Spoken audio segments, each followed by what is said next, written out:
Un tanque soviético contra toda una división de tanques de la Wehrmacht. El resultado parecía predestinado, pero cuando el humo se disipó, en el campo de batalla quedaron consumiéndose 3 decenas de máquinas alemanas y cientos de soldados. Parecía un triunfo, pero en lugar de gloria, el comandante de este tanque recibió la etiqueta de mentiroso.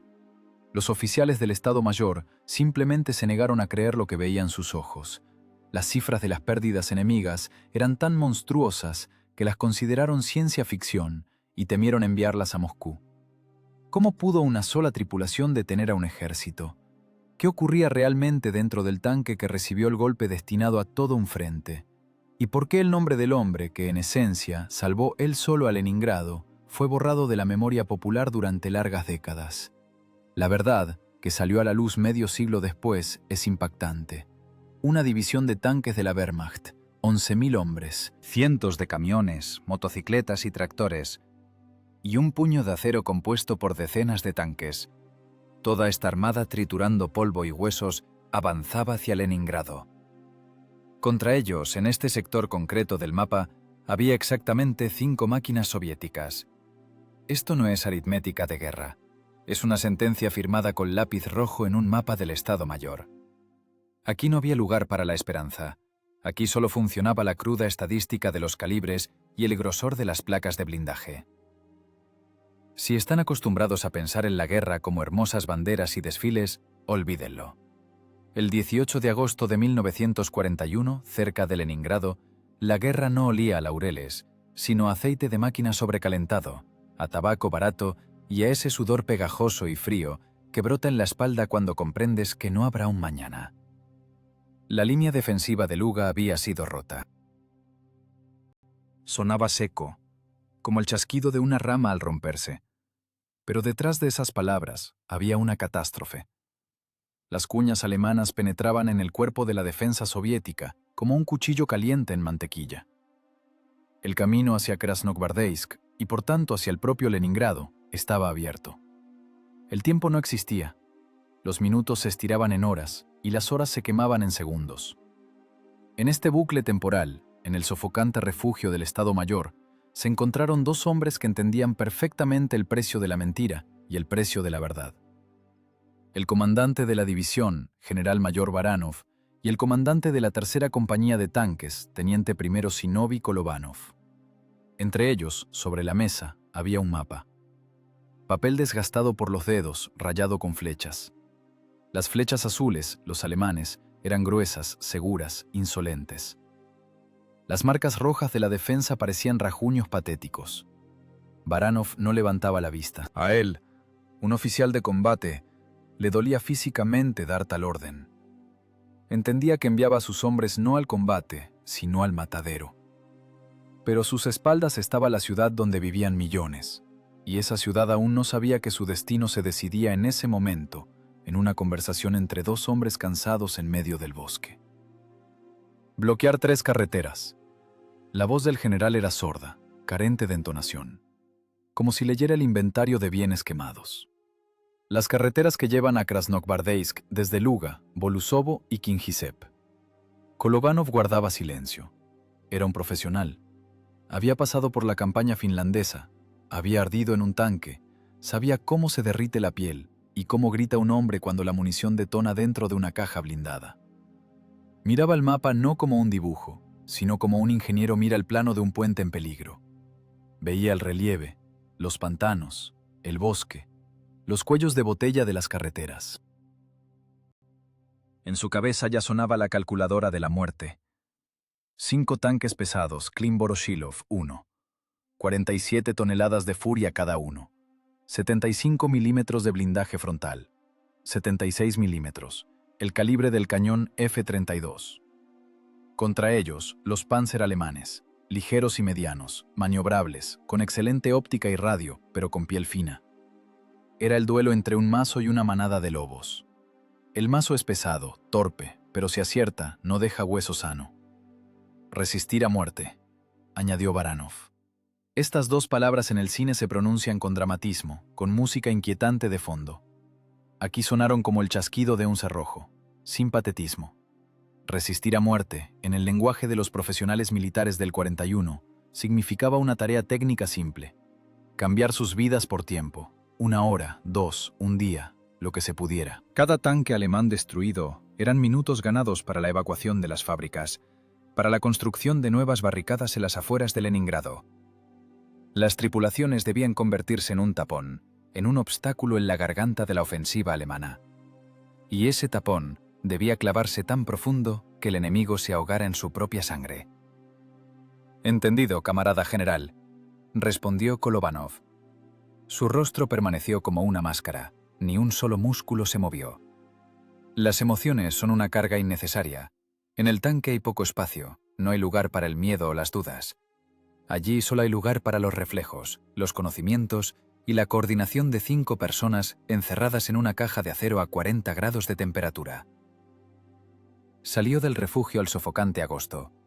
El aire era pesado, saturado de polvo y del humo de incendios lejanos.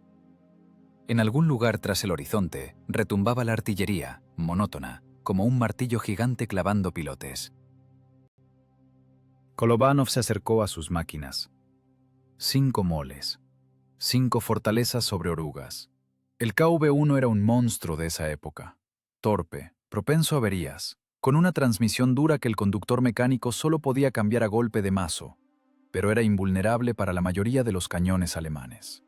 Los cañones alemanes de 37 milímetros, a los que los soldados de la Wehrmacht llamaban despectivamente aldabas de puerta, solo podían rayar la pintura de este gigante. Incluso los cañones de 50 milímetros de los nuevos 3 alemanes solo penetraban su blindaje a distancia de quemarropa, casi tocándolo. Kolobánov conocía su máquina, conocía sus límites. Sabía que el motor V2K de 600 caballos de fuerza ruge tanto que tapona los oídos incluso con el casco puesto. Pero ese rugido es el sonido de la vida. Mientras el diésel funcione, la torreta gire y la hidráulica del retroceso del cañón responda, estás vivo. El tanque no es solo un trozo de hierro, es una extensión de la voluntad de la tripulación. Es una segunda piel, gruesa, impenetrable, pero sensible a cada golpe. El teniente primero reunió a los comandantes de las tripulaciones. Los hombres lo miraban, jóvenes, diferentes. Alguno masticaba una brizna de hierba tratando de ocultar el temblor nervioso. Otro limpiaba con un trapo el vidrio ya limpio del periscopio. No esperaban discursos, esperaban instrucciones. «Cargar 2 dotaciones de munición perforante», ordenó Kolobánov. Su voz era plana, metálica. «De alto explosivo, el mínimo. Vamos a cazar blindados. 2 dotaciones de munición». Eso significaba que cada centímetro libre dentro del compartimento de combate estaría atiborrado de proyectiles. En el suelo, en las paredes, sobre las rodillas. Cada pieza pesaba más de 6 kilos. Pesadez, estrechez. En caso de incendio, nadie lograría salir de ese polvorín. Pero eso no preocupaba a nadie. Preocupaba otra cosa. ¿Habría suficientes proyectiles para detener la avalancha? «Tripulaciones, revisen los mecanismos de puntería, revisen la comunicación, lleven raciones secas para 3 días», continuó. 3 días. Un pronóstico optimista. Normalmente en una batalla así se vive 30 minutos. Kolobánov desplegó su mapa sobre el blindaje de la máquina líder. Su dedo, negro de grasa y suciedad incrustada, se deslizó por la línea de la carretera y se detuvo en un punto llamado Voiskovitsi, un cruce, el lugar ideal para matar. «Yo me pondré aquí», dijo, clavando el dedo en el mapa con tanta fuerza que el papel casi se rompe. «Bloquearé la dirección a Marienburgo. Los demás, a sus posiciones según el plan. Comunicación, solo para lo esencial. No saturen el canal». A lo lejos, desde el lado de Luga, se levantaban nubes de polvo. La maquinaria de guerra alemana funcionaba con precisión, como un reloj suizo. Reconocimiento en motocicletas, luego tanques ligeros, luego las fuerzas principales. Iban en marcha de desfile, seguros de su superioridad, seguros de que los rusos habían huido, de que la resistencia estaba rota. Estaban acostumbrados a las victorias, estaban acostumbrados a ver en sus miras las espaldas de los que se retiraban. No sabían que en el kilómetro 50 y tantos de la carretera no les esperaba una retirada, sino un muro de hormigón. Kolobánov miró al cielo. limpio, azul, indiferente. El sol estaba en el cenit, inundando el mundo con una luz despiadada. Ni una nube, ni rastro de la lluvia salvadora que podría empantanar los caminos y frenar al enemigo. La naturaleza estaba del lado del fuerte. Significa que habrá que ir contra la naturaleza, contra la física, contra el sentido común. ¡A los vehículos! La orden cortó el aire. Resonaron las escotillas, rugieron los motores, lanzando al aire nubes azuladas de escape. La tierra bajo las orugas tembló. 5 tanques KV-1, 5 tripulaciones condenadas, se movieron al encuentro de su destino. No iban a morir. Morir es pasivo. Iban a matar. Metódicamente, con sangre fría, profesionalmente. Porque sólo así se podía detener lo que se avecinaba desde el oeste. Solo convirtiendo sus nervios en cables de acero y sus corazones en pistones. El polvo levantado por las orugas se asentaba lentamente, cubriendo la hierba con una capa gris. El silencio volvía al bosque, pero ahora ese silencio era engañoso, tenso, vibrante. Era el silencio antes de la explosión que debía romper no solo los tímpanos, sino el tejido mismo de la historia. Hasta el encuentro con la columna alemana quedaban horas. La aritmética de la muerte comenzó su cuenta regresiva. Boiskovitzi. Un punto en el mapa donde la geografía se convierte en aliada y el paisaje se transforma en arma. Aquí la carretera que viene de Marienburgo hace una curva traicionera, como si la propia naturaleza hubiera decidido crear las condiciones ideales para la matanza. A un lado, una hondonada pantanosa, fangosa, inestable, lista para succionar cualquier vehículo más pesado que una carreta. Al otro, un bosque denso, un muro de troncos y ramas. Para una columna de tanques, esto no es solo un camino, es un corredor. Un túnel sin techo del cual no hay salida lateral. No hay dónde girar. Imposible dar la vuelta. Una bolsa de fuego perfecta. Una obra maestra de ingeniería creada no por humanos, sino por un glaciar hace miles de años, pero que debía ser utilizada justo ahora. La tripulación del tanque número 215 apagó el motor. El silencio que cayó sobre el bosque tras el rugido del diésel parecía algodonoso, antinatural. Kolovanov salió por la escotilla, saltó sobre el musgo elástico. Sus botas se hundieron en el suelo blando. Bien. Si aquí se hunde un hombre, un tanque alemán simplemente se ahogará. Caminó a lo largo de la carretera, evaluando distancias. 300 metros hasta el cruce. 400 hasta la referencia número 1, un abedul solitario. 500, el límite de penetración efectiva garantizada para la mayoría de los objetivos frontales. Pero él planeaba golpear más cerca. Planeaba dejarlos acercarse a distancia de tiro de pistola. Aquí, dijo secamente, señalando un lugar entre los árboles, un poco apartado del camino, de modo que el sector de tiro cubriera toda la curva. Comenzó la parte más dura y menos heroica de la guerra, el trabajo de excavación. Para que la mole de 47 toneladas del KV-1 se volviera invisible, había que enterrarla hasta la torreta. Esto se llama caponera. En el lenguaje de la infantería, trinchera. En el lenguaje de los tanquistas, una tumba desde la cual dispararás. Las palas se clavaban en el suelo con un sonido sordo y húmedo. La arcilla aquí era pesada, húmeda, mezclada con raíces. No era la arena suelta de los polígonos de tiro, era la tierra grasa y densa de la región de Leningrado, que se resistía a cada movimiento. 5 personas, 5 pares de manos. El comandante del cañón Andrei Usov, el mecánico conductor Nikolai Mikiforov, el cargador Nikolai Rodenkov, el tirador radista Pavel Kiselkov y el propio Kolovanov. Aquí no existían los rangos, solo existía la norma de excavación de tierra. Metros cúbicos de tierra que había que mover antes de que los descubrieran los exploradores alemanes. El calor era insoportable. Las guerreras se oscurecieron de sudor en 10 minutos. Las gotas saladas inundaban los ojos, escocían en los rasguños frescos de las palmas. La respiración se cortaba, el corazón latía en la garganta, pero el ritmo no decaía. Detenerse significaba la muerte. Si el tanque quedaba en la superficie, su alto perfil se convertiría en blanco para el primer cañón alemán. En la trinchera, el KB se convierte en un fortín bajo, casi plano. Solo se ve la torreta. 150 milímetros de acero fundido, en los que los proyectiles rebotarán como guisantes. «Cava más hondo, bajo la oruga», resollaba Nikíforov, secándose la frente con la manga sucia. Él conocía mejor que nadie la geometría de su máquina. Sabía que si el fondo se asentaba firmemente en el suelo, el tanque sería una plataforma estable. El retroceso no balancearía el chasis, la mira no se desajustaría tras el primer disparo. «Corta las raíces, sin piedad», respondía Usov. Sus manos, acostumbradas a girar las ruedas de puntería con precisión de joyero, ahora trabajaban con el hacha. Cortaba los arbustos que estorbaban la visión, pero dejaba aquellas ramas que podían servir de camuflaje natural. Hora tras hora, el hoyo crecía, consumiendo las fuerzas de los hombres. Era un trabajo de forzados. Los músculos se llenaban de plomo, las espaldas se entumecían. Nada de conversaciones elevadas. Nada de pensamiento sobre la salvación de la patria. En la cabeza solo giraba un pensamiento. Una palada más. Un lanzamiento más de tierra. Una raíz más.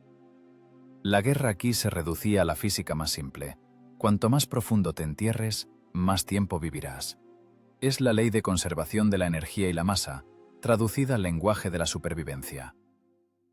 Cuando la rampa de acceso estuvo lista, Nikíforov ocupó el asiento del conductor. El motor rugió lanzando una nube de humo negro. El tanque, haciendo rechinar las orugas, se arrastró lentamente hacia atrás, hacia el lecho preparado. El metal crujía aplastando el suelo. La máquina se asentó como un depredador agazapado contra la tierra antes del salto. Ahora sobre el parapeto solo asomaba la torreta y el cañón del F-32. Pero eso era poco. Había que disolver el tanque en el bosque, hacerlo parte del paisaje. La tripulación tomó hachas y cuchillos. Usaron todo. Ramas de abeto, ramas de abedul, manojos de hierba seca. El camuflaje es el arte del engaño. Los artilleros alemanes buscan líneas rectas, ángulos antinaturales, el brillo del metal. La tarea de la tripulación es romper la silueta, convertir los bordes nítidos del blindaje en un montón informe de basura forestal.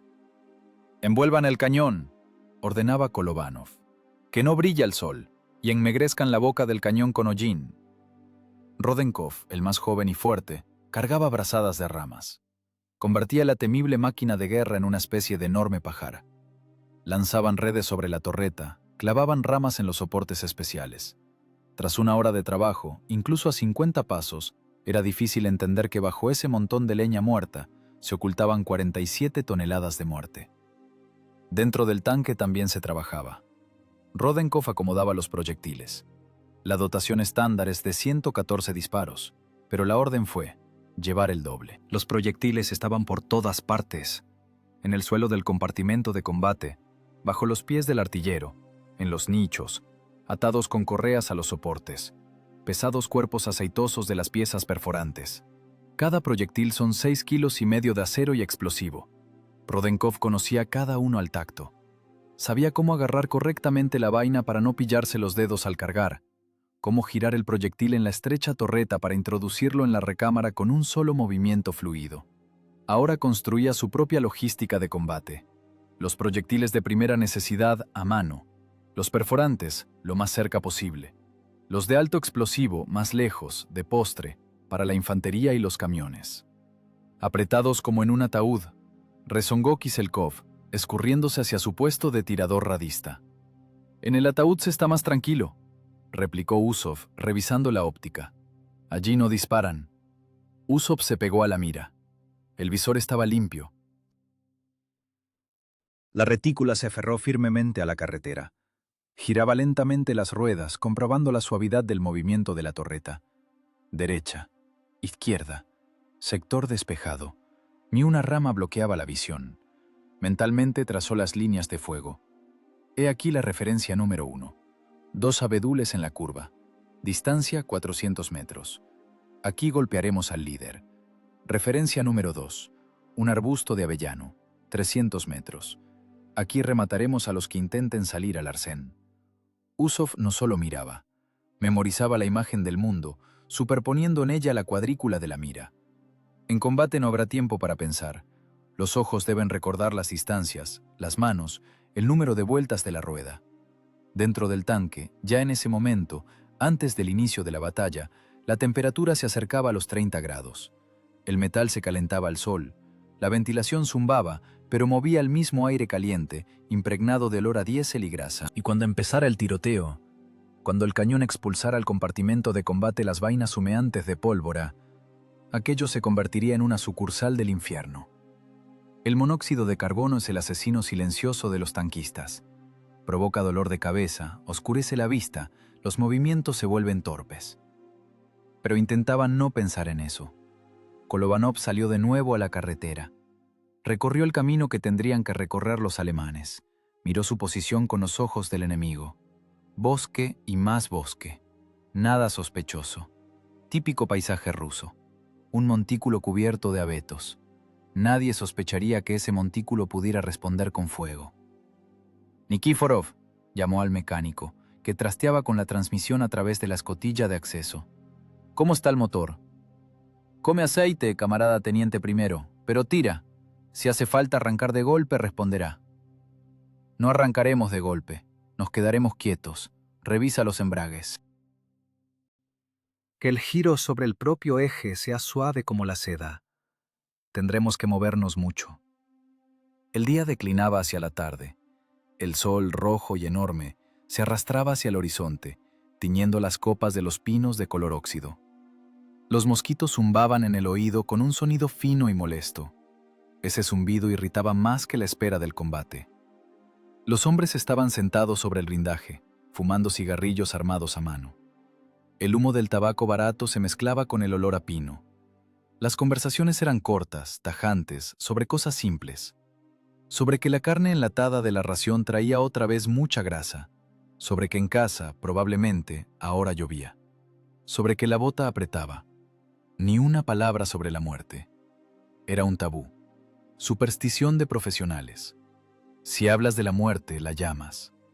Comieron en silencio, sentados directamente sobre el blindaje, sobre las escotillas. Masticaban pan duro, lo bajaban con agua tibia de las cantimploras. El agua sabía a metal. Cada sorbo era valioso. Mañana podía no haber agua. Mañana podía no haber nada en absoluto. Kolovanov miraba a sus hombres. No veía héroes de cartel. Veía hombres cansados, con manos sucias y caras manchadas de hollín. A Usov, que podía acertarle una ardilla en el ojo con un cañón de tanque, pero siempre refunfuñaba por la calidad del tabaco. A Rodenkov, que escribía poemas en un cuaderno escondido en el pecho, pero movía cajas de proyectiles de 100 kilos como si fueran plumas. A Nikiforov, que sentía el motor mejor que su propio corazón. A Kiselkov, que podía arreglar la radio con un puñetazo y una mala palabra. Era un organismo único, 5 dedos cerrados en un puño, y ese puño ahora yacía en el bolsillo del bosque, listo para golpear. La noche cayó sobre Voiskovitsy como una manta densa. La oscuridad ocultó todo, el tanque, la carretera, a los hombres. Refrescó. El rocío cayó sobre el blindaje, volviéndolo resbaladizo y húmedo, como la piel de un anfibio. La tripulación ocupó sus lugares dentro de la máquina. Dormían por turnos, con el sueño ligero, con un ojo abierto. Kolovanov no dormía. Escuchaba la noche. Cualquier sonido, el crujido de una rama, el rumor de un motor, el rechinar de metal, podía ser la señal. Estaba sentado en la cúpula del comandante, escudriñando la oscuridad que ocultaba el futuro. El mañana ya había llegado, pero el sol aún no había salido para iluminar el escenario de la tragedia inminente. La trampa estaba lista, el resorte tensado. Solo quedaba esperar a que la bestia pisara el pedal. El 19 de agosto de 1941 no comenzó con el amanecer, comenzó con una vibración. Primero apenas perceptible, como el temblor de la tierra por un tren que pasa, luego creciente, convirtiéndose en un zumbido bajo y gutural. El bosque, que un minuto antes estaba vivo y cantando con voces de pájaros, se quedó inmóvil. La naturaleza cedió su lugar a la mecánica. El zumbido se acercaba desde el lado de Marienburgo.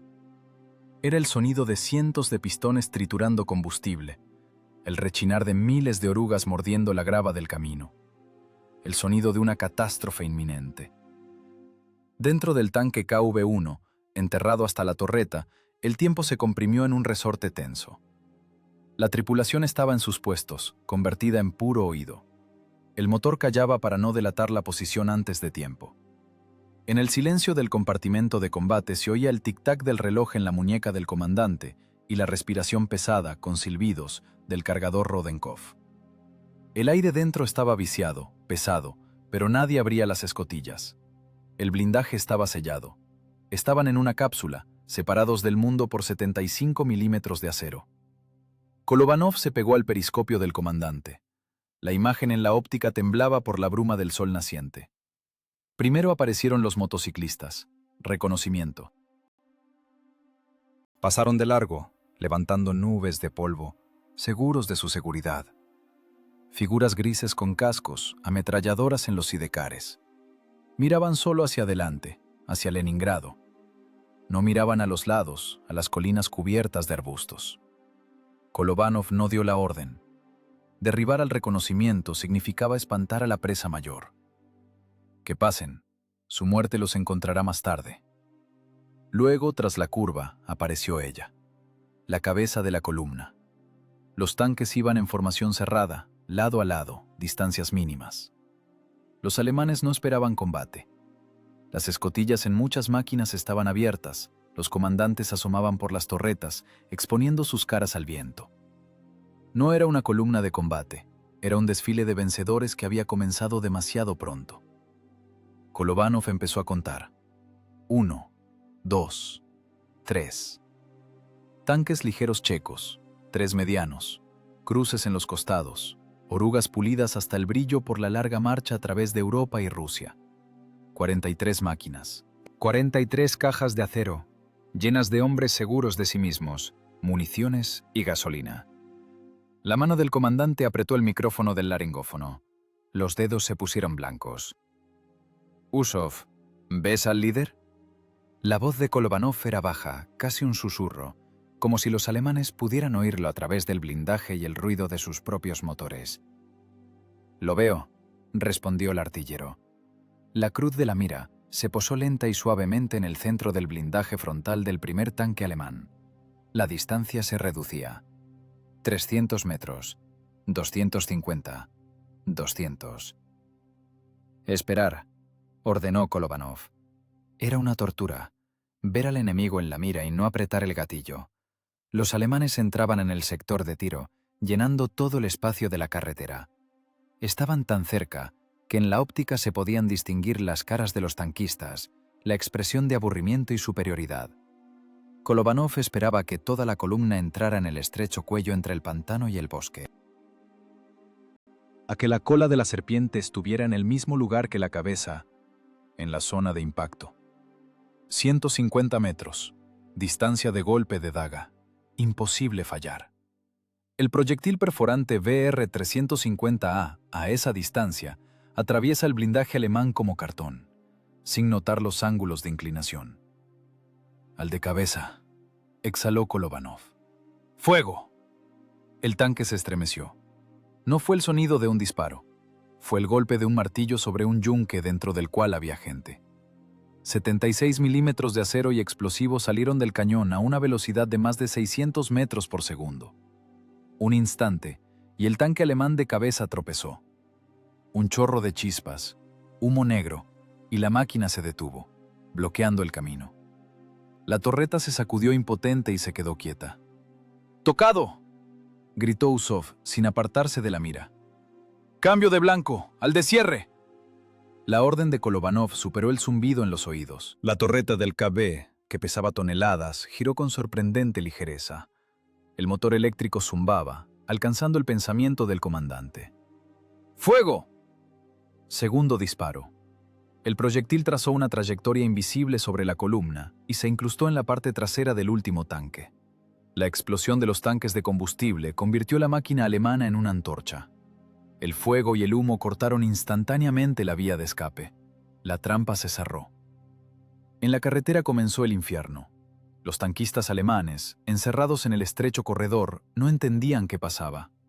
No veían los fogonazos de los disparos. El camuflaje del KB funcionaba perfectamente. El humo del cañón se disipaba en los arbustos. Les parecía que habían caído en un campo minado o bajo el fuego de una batería de artillería. Los tanques en el centro de la columna empezaron a sacudirse. Alguien intentaba dar la vuelta, rompiendo las orugas y exponiendo los costados. Alguien intentaba salir de la carretera, e inmediatamente, con un pesado chapoteo, se hundía en el fango del pantano hasta el fondo. El orden perfecto se convirtió en un montón de metal agitado. ¡Perforante!, resollaba Rodenkov, metiendo otro proyectil en la recámara. El cerrojo chasqueó, cortando el pasado del futuro. ¡Listo! ¡Al centro! ¡Golpea a los que se muevan! ¡Fuego! Tercer disparo. Cuarto. Quinto. Ahora no era un duelo, era una ejecución. Usov trabajaba como un robot. Apuntar, disparo, retroceso, apuntar. No veía a hombres ardiendo saltando de las escotillas. Veía solo siluetas de tanques, puntos vulnerables. El costado, la unión de la torreta y el chasis, el mantelete del cañón. Los proyectiles del KV desgarraban el blindaje alemán, provocando la detonación de las municiones. Las torretas de los tanques alemanes eran arrancadas de sus anclajes y lanzadas al aire como tapas de ollas hirviendo. Los alemanes finalmente entendieron de dónde venía la muerte. Las torretas de los tanques supervivientes comenzaron a girar febrilmente, buscando al enemigo invisible en el bosque. Crepitaron las ametralladoras, barriendo los arbustos. Pero era un tiroteo a ciegas, un tiroteo por miedo. Los primeros proyectiles de los cañones alemanes golpearon el parapeto frente al KV, levantando fuentes de tierra. Buscaban, tanteaban. ¡No moverse! La voz de Kolovanov era una varilla de hielo que sostenía a la tripulación. Trabajamos según el plan. Usov, no te agites. Elige los objetivos más grandes. Dentro del tanque había un estruendo que parecía que iba a reventar los cráneos. Cada disparo del propio cañón golpeaba los oídos. Cada golpe de la vaina contra la recámara resonaba en los huesos. El humo de la pólvora comenzó a llenar el compartimento de combate, a picar los ojos, a asentarse con amargura en los labios. El ventilador aullaba esforzadamente, sin poder con el humo. ¡Fuego! Otro tanque alemán, que intentó rodear a un camarada en llamas, recibió un proyectil en el costado.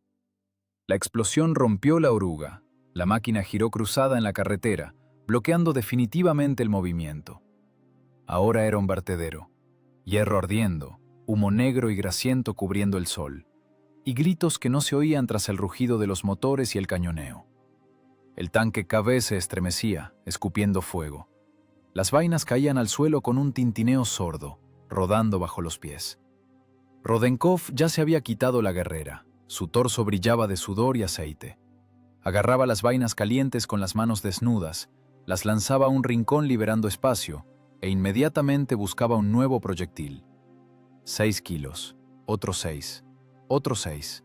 Sus músculos trabajaban al límite, pero no sentía cansancio. La adrenalina quemaba el ácido láctico. «Referencia 2, tanque en los arbustos», gritó Kolovanov. Usov giró la torreta. En la mira apareció un costado gris con una cruz. El alemán intentaba esconderse, irse a la sombra de los árboles. Tarde. ¡Fuego! El proyectil entró justo debajo de la torreta. El tanque pareció tropezar. De las escotillas salió humo pardo. La tripulación no salió.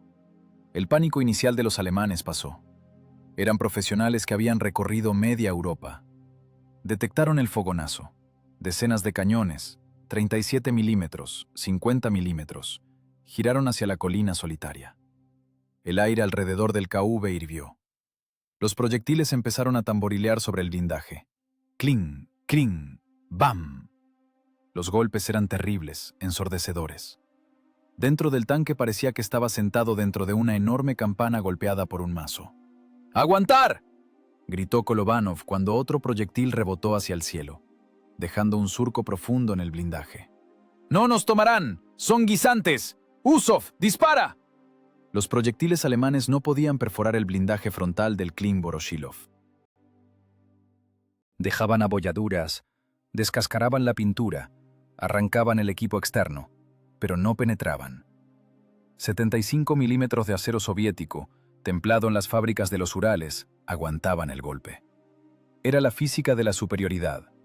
La energía cinética de los proyectiles alemanes se disipaba por la masa y la dureza del blindaje. Pero cada impacto sacaba el aire a la tripulación, los obligaba a encogerse. Era una prueba psicológica, una prueba de resistencia del sistema nervioso. Sentarse y esperar si perfora o no perfora. ¡Listo!, el grito de Rodenkov. ¡Fuego! La columna ardía. El humo negro subía al cielo en columnas, tapando el sol. El olor a metal quemado, goma y carne penetraba incluso a través de los filtros de las máscaras antigas. El combate dejó de ser táctica. Se convirtió en un trabajo mecánico de destrucción. Una línea de montaje. Tomar la pieza, proyectil, procesar, disparar, obtener resultado, esqueleto en llamas. Y así una y otra vez, mientras en la cruz de la mira haya algún movimiento. Pero esto era solo el principio. El eco de los primeros disparos aún no se había apagado, y el mecanismo de destrucción ya había alcanzado las revoluciones máximas, exigiendo cada vez más combustible. Proyectiles, fuerzas, nervios y vidas. 30 minutos. Solo media hora según los estándares terrenales. Tiempo en el que se puede fumar un par de cigarrillos o caminar de casa a la entrada de la fábrica. Pero aquí en el vientre de hierro del tanque KV-1, el tiempo perdió su ritmo habitual. No fluía, goteaba como plomo fundido. Cada segundo tenía peso, densidad y sabor.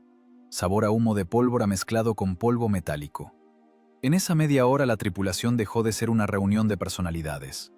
Se fueron el miedo, la esperanza, los recuerdos de casa. Quedó solo la fisiología desnuda y animal, y el automatismo llevado al nivel de reflejo incondicionado. Los hombres se convirtieron en apéndices de los mecanismos, en engranajes vivos de una máquina de destrucción que funcionaba al límite. En el centro de este infierno se encontraba el cargador Nikolai Rodenkov. Si el comandante era el cerebro del tanque y el artillero sus ojos, Rodenkov era su corazón, bombeando sangre de acero a la recámara del cañón. De él dependía el ritmo de tiro, de él dependía la vida. En la estrecha torreta llena de humo, realizaba su danza infinita y terrible. Inclinarse, agarrar el proyectil, 6,5 kilos de muerte resbaladiza por la grasa. Levantar, girar en la estrechez, sin golpear con el hombro al comandante, sin golpear la cabeza del proyectil contra la recámara. Introducir en el cañón. Golpear con los nudillos, empujando la vaina hasta el tope. Apartarse hacia un lado, pegándose a la pared de la torreta para que el retroceso del cañón no le rompiera las costillas. Y gritar, desgarrándose la voz. ¡Listo! Y así, una y otra vez. Decenas de veces. Una tonelada de metal movida por un par de manos en pocos minutos. La guerrera de Rodenkov hacía tiempo que se había convertido en un trapo mojado pegado a la espalda. El sudor no solo corría, fluía a chorros, inundando los ojos, corroyendo la piel. Los músculos de la espalda y los brazos parecían vibrar de tensión, como cuerdas demasiado tensas. Los dedos se acalambraron, pero seguían agarrando las vainas, como si tuvieran vida propia. En esto no había nada heroico. Era un trabajo físico duro, sucio y agotador, parecido al de un fogonero en el infierno, solo que en lugar de carbón, aquí se lanzaban proyectiles, y el precio del error era la muerte instantánea. La temperatura dentro del tanque superó los 50 grados. El acero incandescente del blindaje, calentado por el sol y los impactos de los proyectiles enemigos, funcionaba como las paredes de un horno. El motor en marcha añadía calor desde abajo, pero lo más terrible eran los gases. El ventilador aullaba esforzadamente, intentando sacar el humo de la pólvora, pero no daba abasto con tal ritmo de fuego. El compartimento de combate se llenó de una niebla azulada. No había aire para respirar. Los pulmones ardían. En la boca había un sabor dulzón y amargo a pólvora quemada. El monóxido de carbono mataba lenta e imperceptiblemente a la tripulación, provocando náuseas y mareos. Los hombres trabajaban en estado de hipoxia, al borde de la pérdida de conciencia, manteniéndose solo con adrenalina y furia. ¡Perforante!, resollaba Kolovanov. Ya no hablaba. Graznaba las órdenes porque su garganta estaba seca hasta agrietarse. ¡Hay perforante!, respondía como un eco Rodenkov. El sonido del cerrojo cerrándose ponía punto final al diálogo. Andrei Yusov, pegado a la mira, no notaba el calor. Su mundo se redujo a un estrecho sector de visión. Veía solo la cruz de los hilos y las siluetas grises de los tanques alemanes moviéndose en la bolsa de fuego. Su trabajo requería precisión quirúrgica en medio de un terremoto. El tanque se estremecía con cada disparo, con cada impacto de proyectil enemigo en el blindaje, pero las manos de Usov permanecían firmes. Giraba las ruedas de puntería suavemente, buscando los puntos vulnerables. Bajo la torreta, al costado, al compartimento del motor. No disparaba a alemanes, desmantelaba técnica, metódicamente, pieza por pieza. ¡Disparo! El cañón rugió, expulsando hacia atrás la vaina humeante. Cayó con estruendo al suelo, rodando, quemando las piernas. Rodenkov la pateó a un rincón, donde ya crecía una montaña de latón. ¡Impacto! ¡Arde!, constató Usov sin emociones. No había lugar para emociones. En la carretera frente a ellos ocurría algo indescriptible. 22 tanques de la primera columna se convirtieron en chatarra. Unos ardían como antorchas brillantes, escupiendo humo negro y grasiento en el que se adivinaba el olor a carne quemada. Otros estaban parados con los costados destrozados, con las torretas arrancadas tiradas cerca como juguetes abandonados. Alguien intentaba responder, girando el cañón intacto, pero el siguiente proyectil de Usov ponía un punto final a ese intento de resistencia. Era una línea de montaje de destrucción, un matadero mecanizado. El tanque pesado soviético trabajaba como una perforadora gigante, atravesando las láminas de acero de las máquinas alemanas, convirtiendo mecanismos complejos en montones de chatarra retorcida. Sonido. La cacofonía del combate se fundió en un zumbido continuo y opresivo. Los golpes de los propios disparos golpeaban los tímpanos desde dentro. Los golpes de los proyectiles alemanes en el blindaje sonaban como martillazos en una campana dentro de la cual estás sentado. «Don, Don», zumbaba el blindaje del KV. Pequeñas esquirlas de los visores caían dentro, arañando la cara y las manos. Kolovanov sentía cómo vibraba el suelo bajo sus pies, cómo temblaba cada tornillo en el cuerpo de la máquina. El tanque gemía, recibiendo kilos de plomo y acero volador, pero aguantaba el golpe. «¡Comandante! ¡El periscopio está roto!», gritó Nikiforov. El mecánico conductor se quedó ciego. Estaba sentado abajo, en el mismo infierno, sintiendo los golpes en la placa frontal pero sin ver al enemigo. «¡Escucha las órdenes!», bramó Kolovanov. «¡Mantén las revoluciones! ¡No lo apagues!». Los alemanes, recuperados del primer shock, concentraron el fuego en el asesino invisible. Veían los fogonazos en el bosque. Decenas de cañones golpeaban en un mismo punto. La tierra alrededor de la trinchera hervía en fuentes. Los árboles que servían de camuflaje fueron cortados como con navaja. Ramas, astillas, terrones de tierra volaban en todas direcciones. El camuflaje desapareció.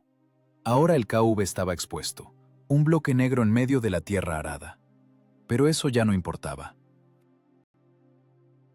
La distancia era tal que ni unos ni otros podían fallar, solo que los alemanes tenían blindaje de 30 a 50 milímetros y Kolovanov tenía 75. Y esa matemática lo decidía todo. El cargador Rodenkov se tambaleó. Círculos de colores flotaron ante sus ojos. El monóxido de carbono hacía lo suyo. Se agarró con la mano a la recámara, se quemó la palma, pero el dolor lo hizo volver en sí. No se puede parar. Parar es morir. Se arrancó el cuello de la guerrera, los botones volaron a la oscuridad. «¡Vamos, Kolya, vamos!», le gritaba Usov sin apartarse de la mira. «¡Un poco más! ¡Aquel, junto al abedul!». Rodenkov metió otro proyectil. El cerrojo chasqueó. Ese sonido se convirtió en el ritmo de sus vidas. Mientras suene el cerrojo, están vivos. Mientras el cañón dispare, no son víctimas. ¡Fuego! El proyectil golpeó en la unión de la torreta de un 3 alemán. La torreta se desencajó, el cañón apuntó al cielo. De las escotillas no salió nadie. De repente se hizo el silencio. Un silencio relativo, vibrante, en el que solo se oía el crepitar de los tanques alemanes ardiendo y la respiración pesada y sibilante de la tripulación. El tiroteo cesó. La primera columna dejó de existir como unidad de combate. 22 máquinas fueron destruidas. La carretera estaba atascada con metal ardiendo tan densamente que era imposible pasar por ella. Rodenkov se deslizó por la pared de la torreta, sentándose directamente sobre el montón de vainas calientes. Sus manos temblaban con un temblor fino y desagradable, imposible de calmar. Miraba sus palmas, negras, con rasguños y aceite, y no las reconocía. Su pecho subía y bajaba, aspirando el aire envenenado. «Vivos», exhaló Kiselkov, limpiándose la cara, en la que los ojos destacaban como manchas blancas. Kolovanov no les dio tiempo para la reflexión. Entendía, esto es solo el primer acto. La pausa será corta. Los alemanes se reagrupan, traerán artillería, llamarán a la aviación. O lanzarán una segunda oleada rodeando por los arcenes directamente sobre los cadáveres de sus camaradas. La guerra no conoce piedad con los suyos. «Revisar munición». La voz del comandante rechinaba como metal sobre vidrio. «Rodenkov, ¿cuántos perforantes quedan? Usov, revisa los instrumentos. Nikiforov, ¿temperatura del agua?» La tripulación se movió. Superando la pesadez de plomo en el cuerpo, superando las náuseas y el zumbido en los oídos, volvieron a ser un mecanismo. Rodenkov empezó a trasladar proyectiles de los depósitos lejanos más cerca del cañón. Cada movimiento costaba una batalla. El cuerpo gritaba «¡Basta!», pero el cerebro daba la orden «Es necesario». Kolovanov miró por el periscopio roto. El humo de la columna en llamas cubría la visión, pero a través de los huecos en el velo negro vio movimiento, nuevas sombras, nuevas siluetas. La segunda oleada se acercaba. Venían más furiosos, más cautelosos, listos para matar. El respiro terminó sin haber empezado. La línea de montaje de acero exigía nuevo alimento. 21 tanques. La segunda oleada no iba en formación de desfile.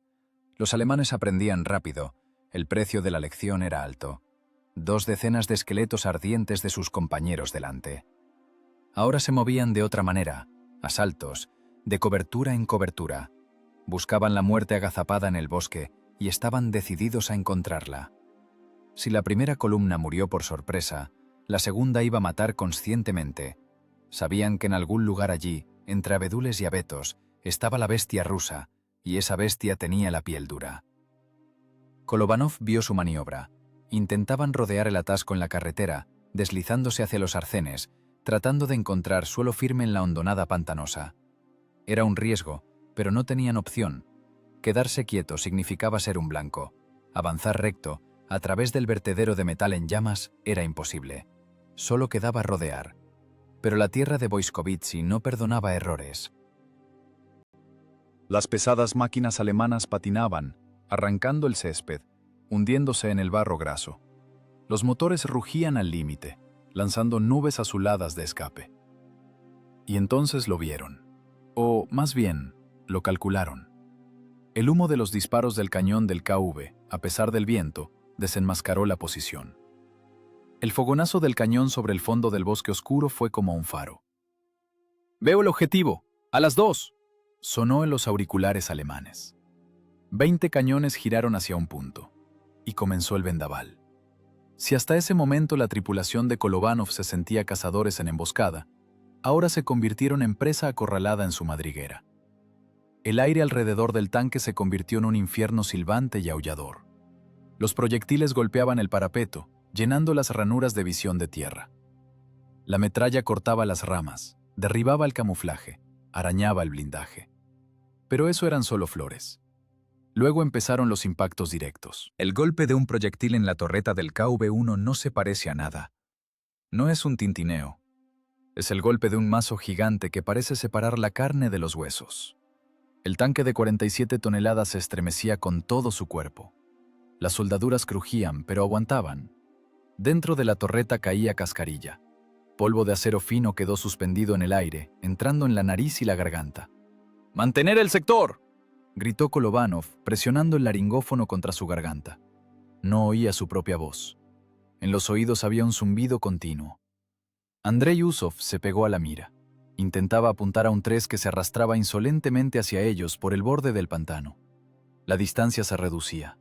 300 metros. 200. En ese momento un proyectil alemán golpeó en el mantelete del cañón, muy cerca de la abertura de la mira. El blindaje aguantó. El vidrio blindado no. El grueso vidrio multicapa estalló en miles de pequeñas esquirlas. Usov retrocedió, cubriéndose la cara con las manos. El grito de dolor se ahogó en el estruendo de otro impacto. Esquirlas de vidrio y metal, afiladas como navajas, se clavaron en la cara, cortaron la frente, las mejillas, los párpados. La sangre brotó al instante, inundando los ojos, mezclándose con la suciedad y el sudor. «¡Los ojos!», roncó. «¡No veo!». En la oscuridad del compartimento de combate nadie podía prestar ayuda. Allí no había sanitarios. Allí solo había acero y una tarea que nadie había cancelado. «¡Límpiate!», ordenó duramente Kolovanov. Sonó cruel, pero era la única orden posible. «Rodenkov, dale un trapo. Usov, a la mira». El artillero se pasó la manga por la cara, esparciendo la sangre. El ojo izquierdo estaba hinchado y no se abría. El derecho veía el mundo a través de un velo rojo. Pero las manos recordaban. La memoria muscular del profesional resultó más fuerte que el dolor. Volvió a pegarse al visor de repuesto. «Veo borroso». Escupió saliva con sangre. «Apunta, comandante. Corrige». Abajo, en el compartimento de conducción, el mecánico conductor Nikiforov libraba su propia batalla contra la física. Otro proyectil golpeó la placa frontal, justo frente a su escotilla. El golpe fue tan fuerte que Nikiforov fue lanzado contra las palancas. La cabeza se sacudió. El casco no salvó del golpe contra el metal. La conciencia se nubló. Estrellas estallaron en los ojos. Una bola de náusea subió a la garganta. Contusión severa. De la nariz fluía un hilo oscuro de sangre. El mundo alrededor empezó a girar. Los sonidos se volvieron algodonosos, lejanos. «¡Kolia! ¡Revoluciones!». La voz del comandante se abría paso a través del algodón, como desde lejos. Nikiforov sacudió la cabeza intentando recuperar la nitidez de la visión. Las manos temblaban, los pies resbalaban de los pedales, pero se aferró a las palancas con un agarre mortal. El tanque no debía calarse. Si el motor se paraba, la torreta dejaría de girar y se convertirían en un inmueble. No veía al enemigo, solo sentía los golpes en el casco, cada uno de los cuales resonaba con dolor en la nuca. Él era los cimientos de esta fortaleza, y los cimientos se agrietaron, pero no se desmoronaron. «¡Perforante!». Rodenkov ya no gritaba, siseaba. Sus movimientos se volvieron espasmódicos, mecánicos. Resbaló sobre las vainas disparadas, se golpeó la rodilla contra la recámara, pero ni siquiera hizo una mueca. El dolor se convirtió en fondo. Proyectil en el cañón, cerrojo cerrado. ¡Fuego! El disparo del KV arrancó la torreta al tanque alemán que se había acercado demasiado. La explosión de la munición destrozó la máquina enemiga desde dentro. «¡Listo! ¡El siguiente!». Kolovanov giraba la panorámica del comandante buscando objetivos. 11 tanques. 11 cajas de acero más que había que convertir en chatarra. La tripulación trabajaba por puro reflejo. Usov, entornando el único ojo que veía, atrapaba siluetas en la cruz. La sangre goteaba de la barbilla sobre la recámara del cañón, siseaba y se evaporaba.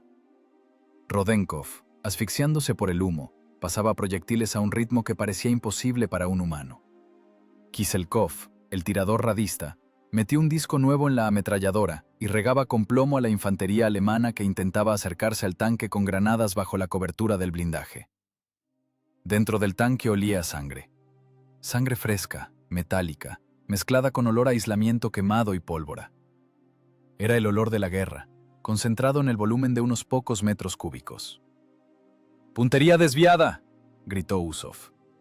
El mecanismo de giro de la torreta se atascó por el impacto de una esquirla bajo el amillo. La torreta se sacudía, rechinaba, pero no iba a la izquierda. «Nikiforov, gira con el chasis», ordenó Kolovanov. El mecánico, superando las náuseas y el mareo, tiró de la palanca izquierda hacia sí. La mole de 47 toneladas se balanceó obedientemente. Las orugas levantaron la tierra.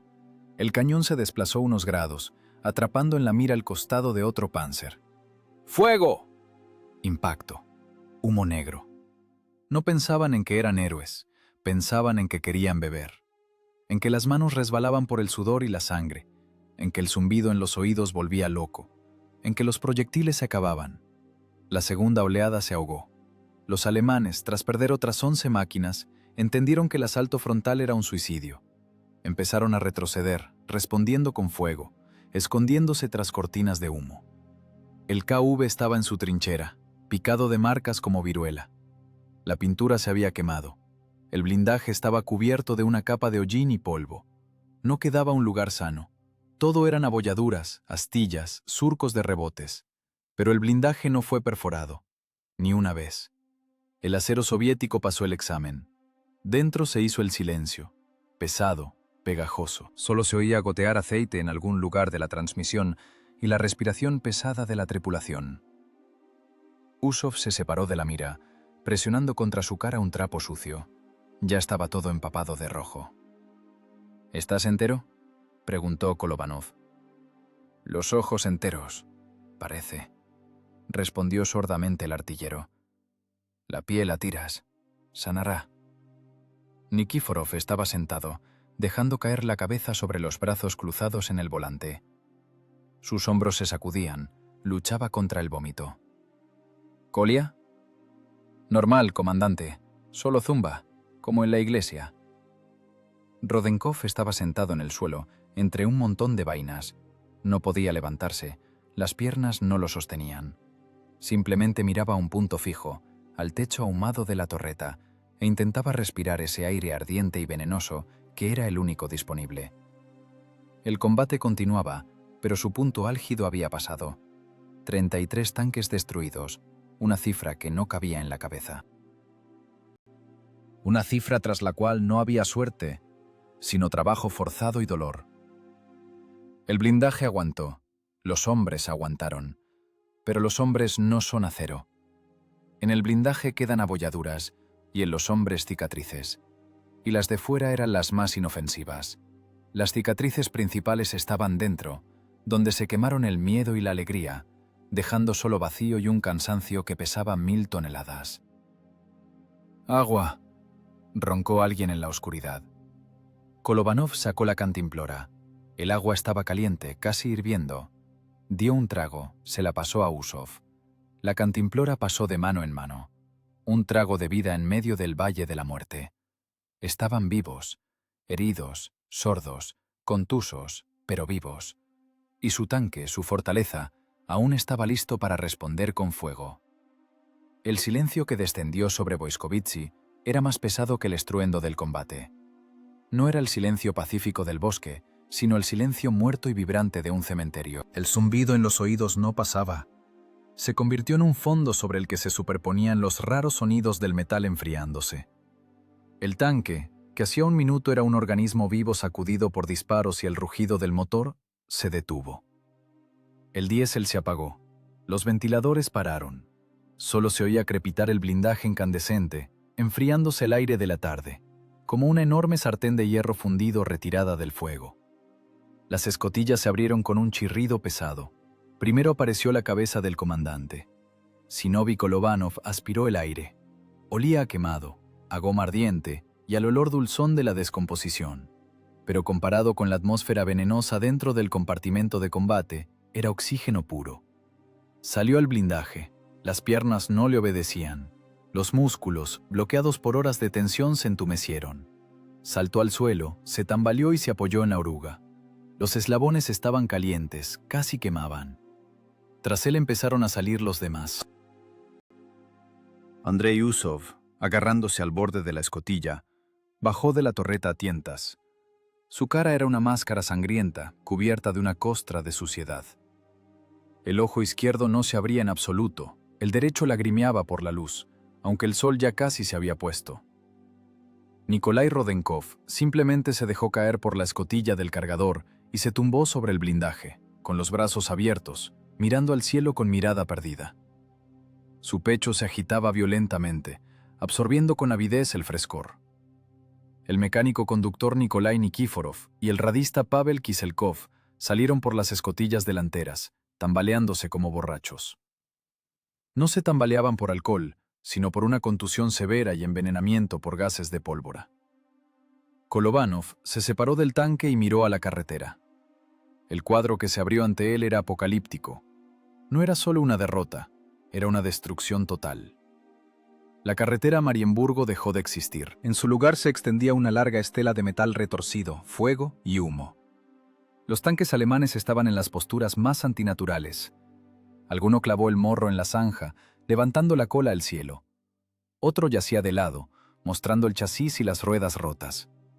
Muchos tenían las torretas arrancadas, terrible testimonio de la detonación de la munición, cuando la explosión desde dentro rompe la caja de acero como un envase de cartón.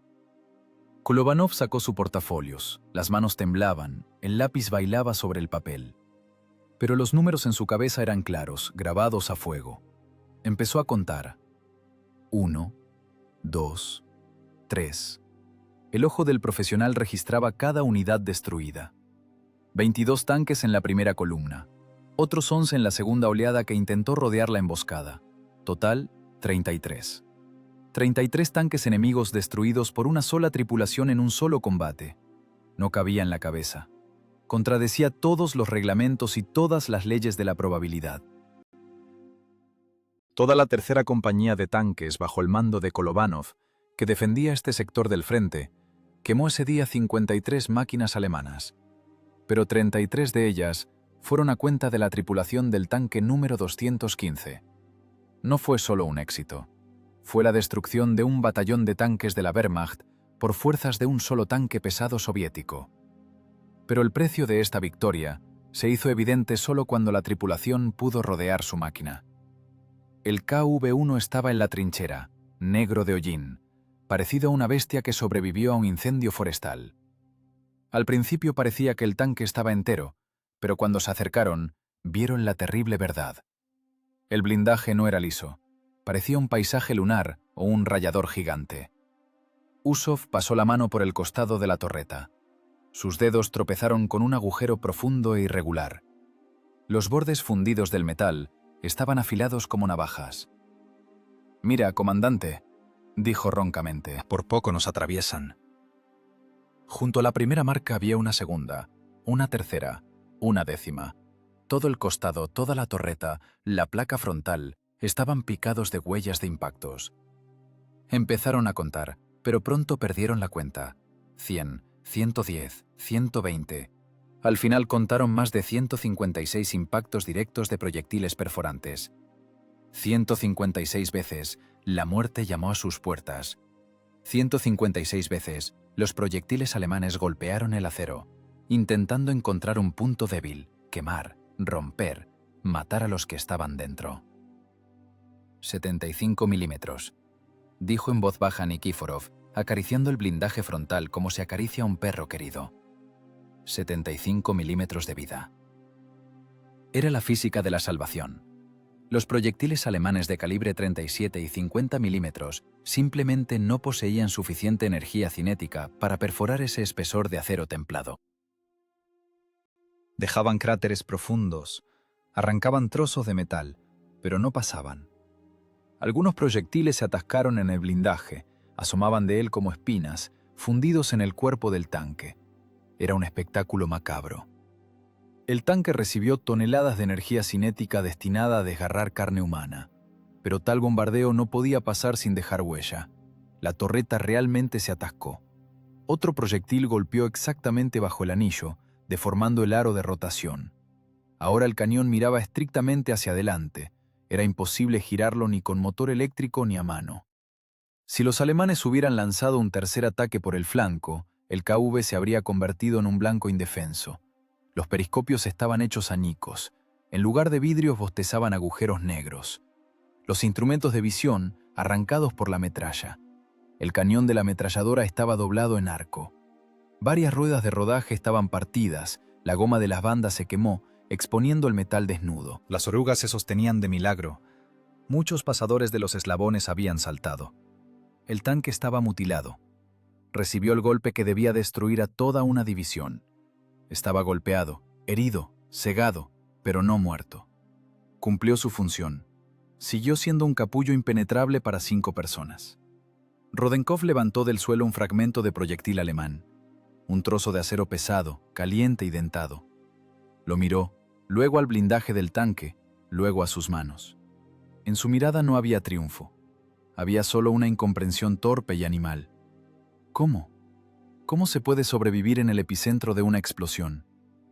La estadística decía que debían haber muerto en el 10º minuto de combate. La lógica de la guerra decía que un tanque no puede detener a un ejército, pero ahí están, vivos, respiran, oyen el zumbido en los oídos, sienten dolor en los músculos.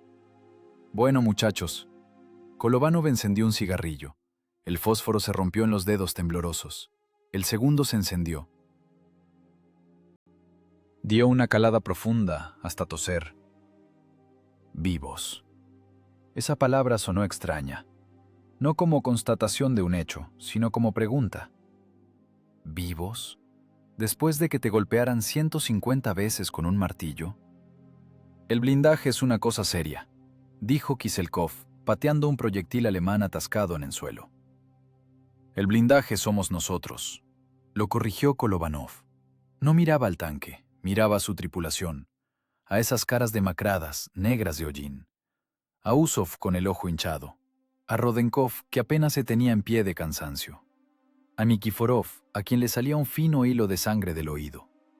El tanque KV-1 era una obra maestra de ingeniería, un monstruo creado en la fábrica Kirov para una gran guerra, pero sin estas personas habría sido simplemente un montón de chatarra cara. Fue su voluntad, sus reflejos, su capacidad de soportar cargas inhumanas, lo que hizo trabajar a este acero. El tanque aguantó porque aguantaron los hombres. El blindaje no se dobló porque no se doblaron ellos. Estaban de pie en silencio, apoyados en el blindaje tibio y rugoso de su salvador.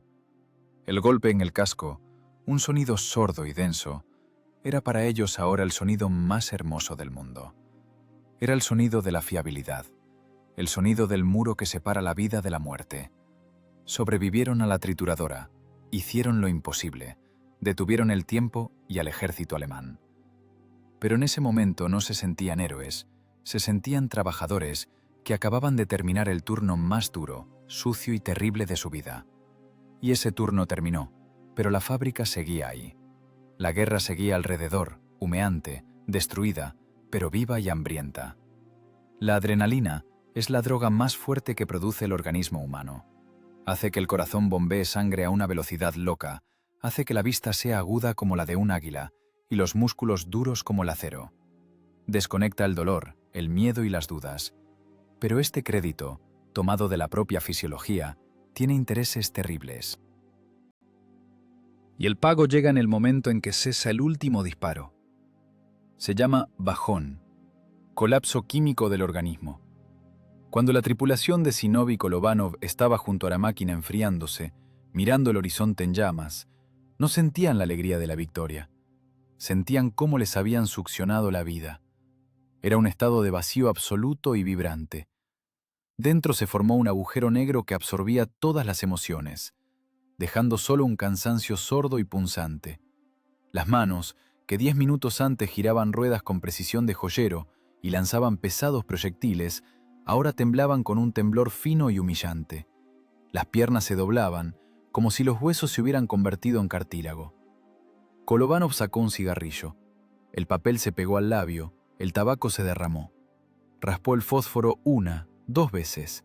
La llama bailaba. Andrei Usov, el artillero, le tendió en silencio su encendedor.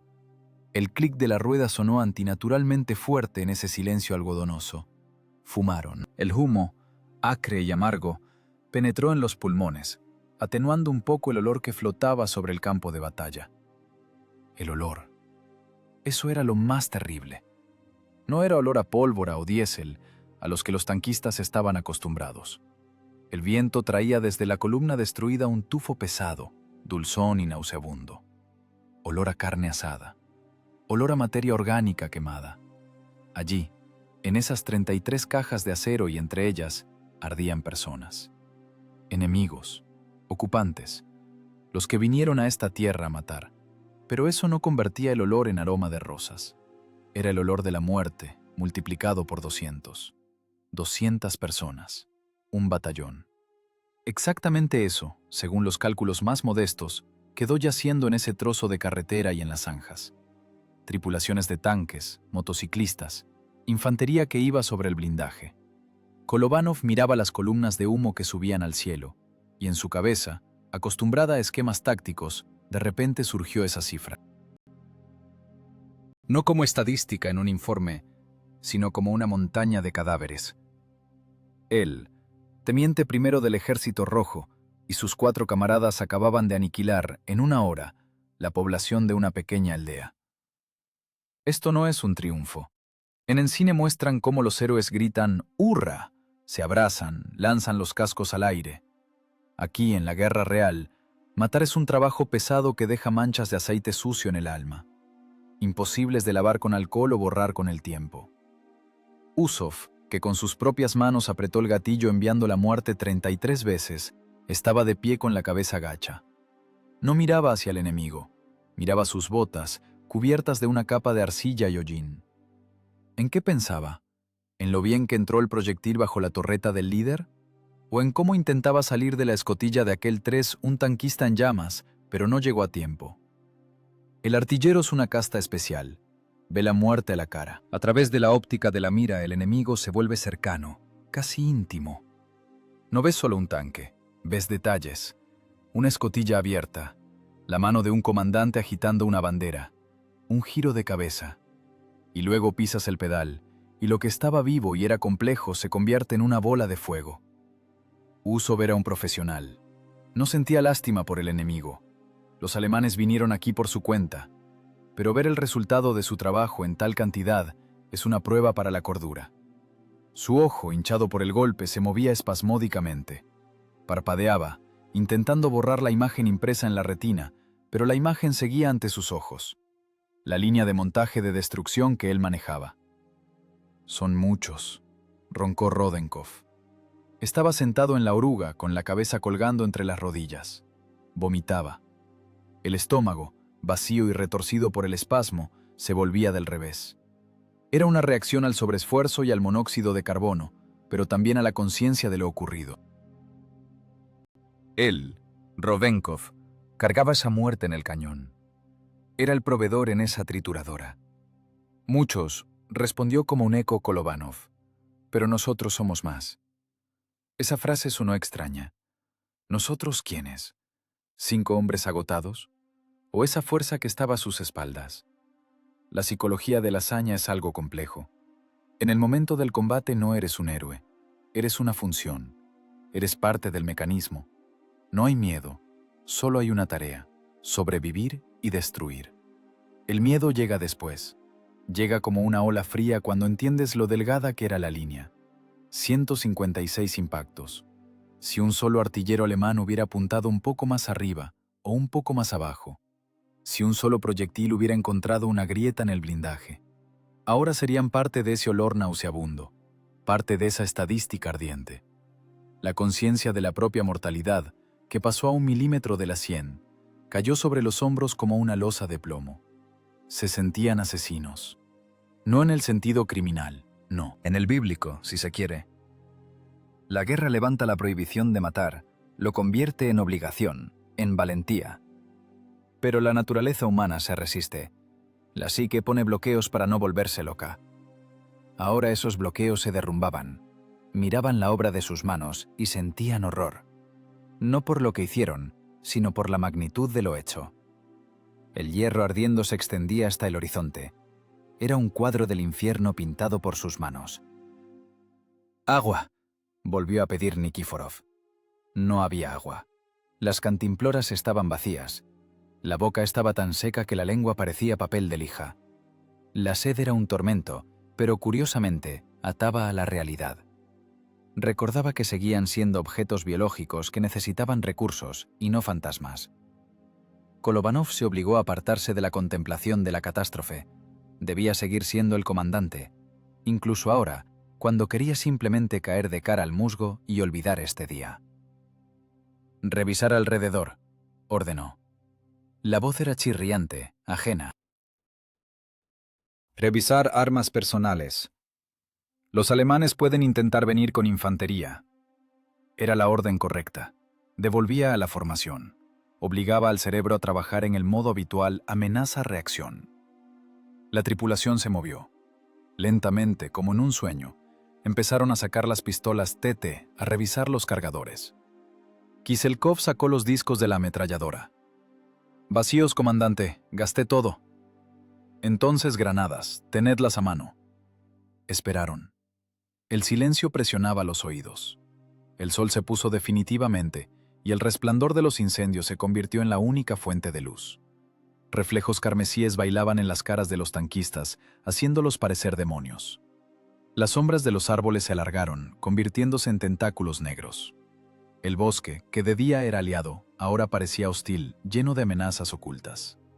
Cada árbol podía esconder un francotirador, cada arbusto un grupo de saboteadores. Los nervios, tensos al límite, vibraban. Cualquier susurro hacía estremecerse. Pero nadie vino. Los alemanes estaban en shock. No podían creer que un solo tanque causara tal desastre.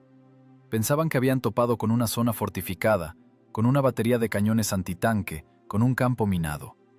Necesitaban tiempo para asimilar las pérdidas, reagruparse, contar los muertos.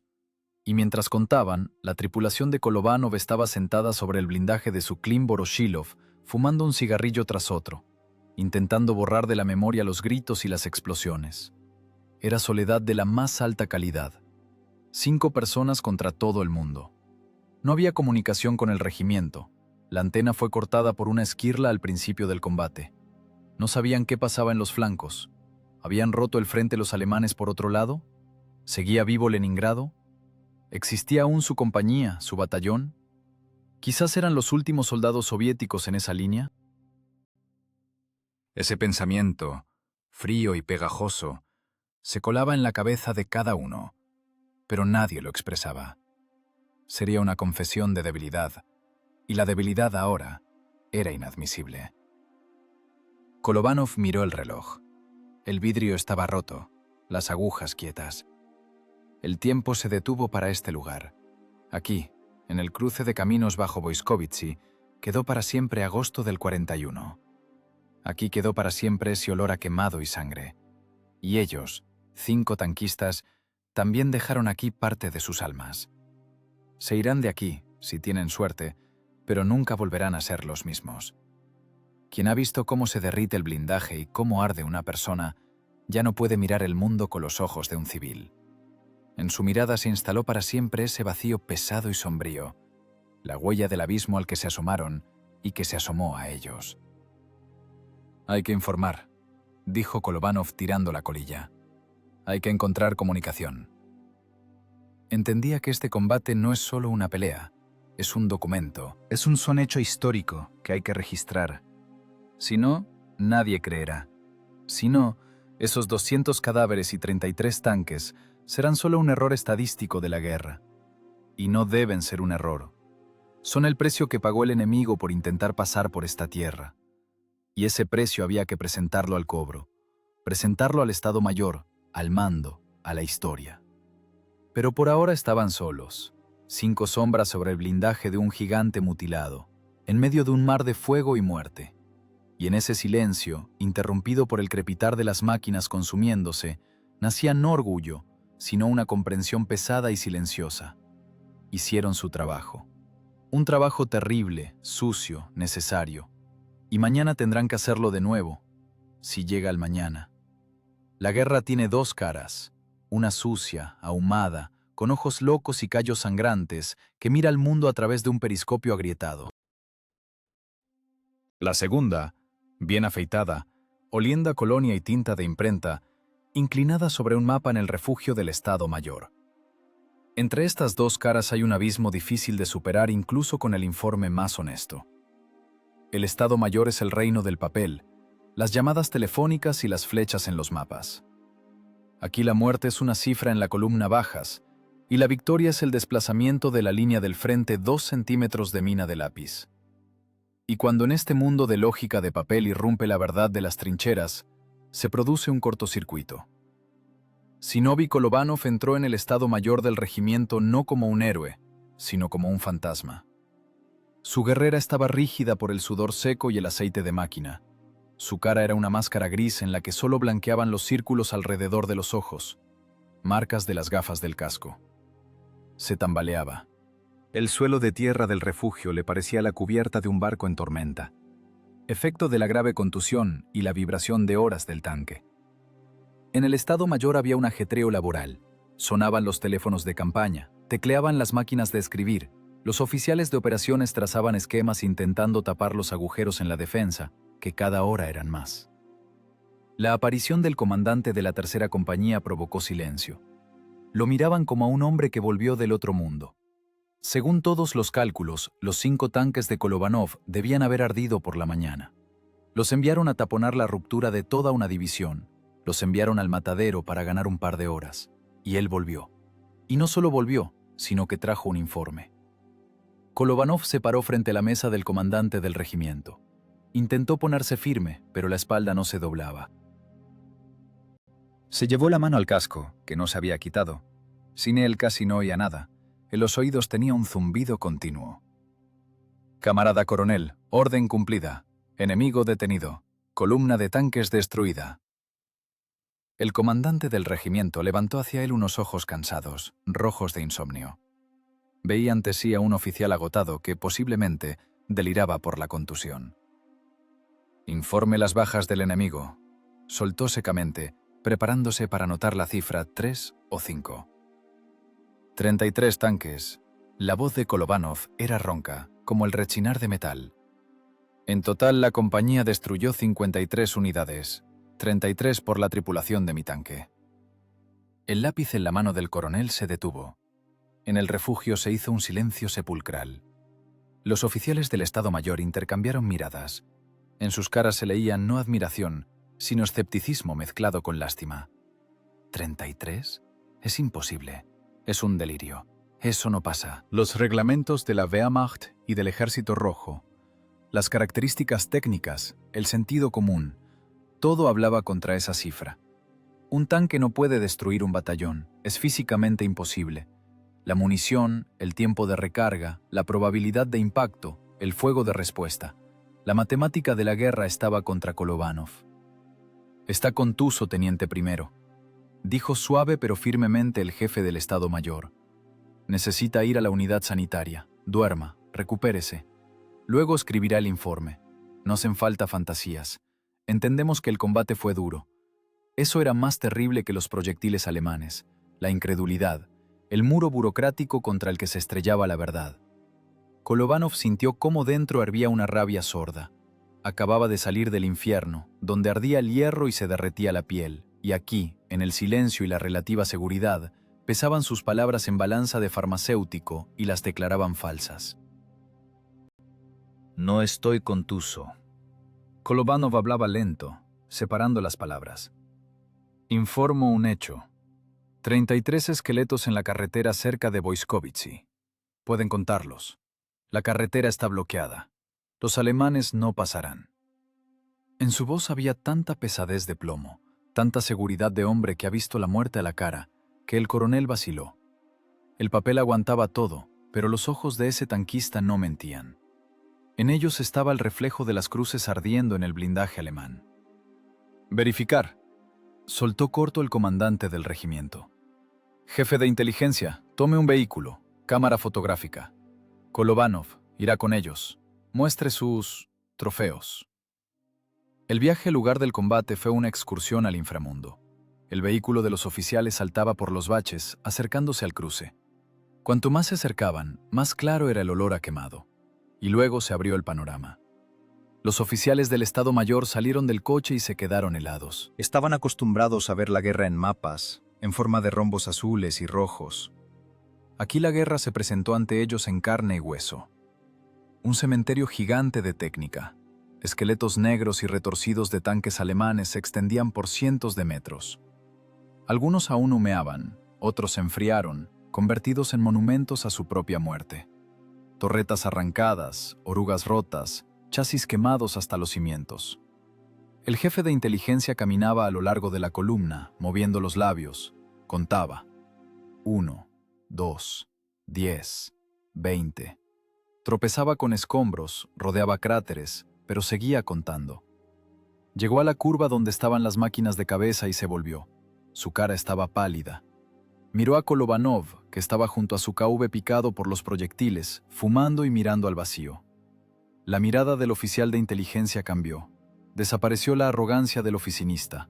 apareció miedo y reverencia. «Todo correcto, camarada coronel», informó en voz baja al volver. 33 máquinas, confirmo. Es una carnicería. El comandante del regimiento caminó hacia el tanque de Kolovanov. Pasó la mano por el blindaje, sintiendo la rugosidad de las abolladuras. 156 marcas. 156 veces la muerte besó a esta tripulación y retrocedió. El coronel entendió la magnitud de lo ocurrido. No fue solo una emboscada exitosa, fue un milagro creado por manos de profesionales. Si esos 33 tanques hubieran pasado, esa noche habrían estado en las afueras de Leningrado. Kolovanov y sus hombres no solo quemaron hierro, compraron tiempo para la ciudad, la moneda más preciosa de la guerra. Héroes, exhaló el coronel. Se quitó la gorra, secándose el sudor de la frente. Todos serán héroes. Hoy mismo envío la propuesta arriba, para héroe de la Unión Soviética, a toda la tripulación. Y a ti, Zinovy, se trabó buscando las palabras. A ti hay que ponerte un monumento, en vida. Las palabras sobre condecoraciones sonaban solemnes, pero para la tripulación eran un eco lejano. Estaban junto a su máquina, sucios, sordos, vacíos. La estrella de héroe es un trozo de oro en una cinta roja. Es bonita, honorable, pero no devolverá el oído, no quitará el zumbido de la cabeza, no borrará de la memoria el olor a carne quemada. «Sirvo a la Unión Soviética», respondió cansinamente Kolovanov. Era un reflejo, frase reglamentaria tras la cual se ocultaba el simple deseo humano de caer y dormir 2 días. En el Estado Mayor comenzó otro trabajo. Ahora la cifra 33 se hizo oficial. Los telefonistas gritaban a los auriculares, transmitiendo el informe al Estado Mayor de la división, luego al del ejército. El lápiz rojo en el mapa tachó con fuerza la flecha azul de la ofensiva alemana. Peligro liquidado, ruptura cerrada. La máquina burocrática de la guerra digirió este hecho y lanzó el proceso de condecoración. Los escribanos tecleaban, llenando las hojas de premiación, mostrando excepcional valentía y heroísmo, entrando en combate desigual, causó al enemigo un daño aplastante. El papel convertía sangre y sudor en palabras elevadas. El lenguaje administrativo suavizaba las esquinas, eliminaba detalles, dejando solo la fachada brillante de la hazaña. En las hojas de premiación no escribían cómo Rodenkov vomitaba por el humo, cómo Usov se limpiaba la sangre de los ojos para ver la mira, cómo Nikiforov se orinaba en los pantalones porque salir del tanque era imposible. Allí solo había heroísmo y maestría. El general mayor Baranov, al recibir el informe, tampoco creyó al principio. Pero los hechos eran testarudos. Las fotografías de la columna en llamas llegaron a la mesa del mando del frente. Leningrado recibió un respiro. El ritmo alemán se rompió. El enemigo entendió que no sería un paseo fácil, que cada kilómetro de tierra soviética habría que pagarlo con decenas de tanques quemados. Fue un punto de inflexión psicológico. El mito de la invencibilidad de las fuerzas Panzer se agrietó precisamente aquí, en la estrecha carretera bajo Boiskovitzy. Kolovanov volvió con la tripulación. ¿Y bien?, preguntó Usov, poniéndose una cantimplora fría en el ojo. «Creyeron», asintió el comandante. «Prometieron héroes». «Héroes», se rió Kiselkov. «Ojalá nos dieran comida caliente y un baño». En eso estaba toda la sal de la verdad del soldado. Las medallas son para los descendientes, para los periódicos, para la guerrera de gala.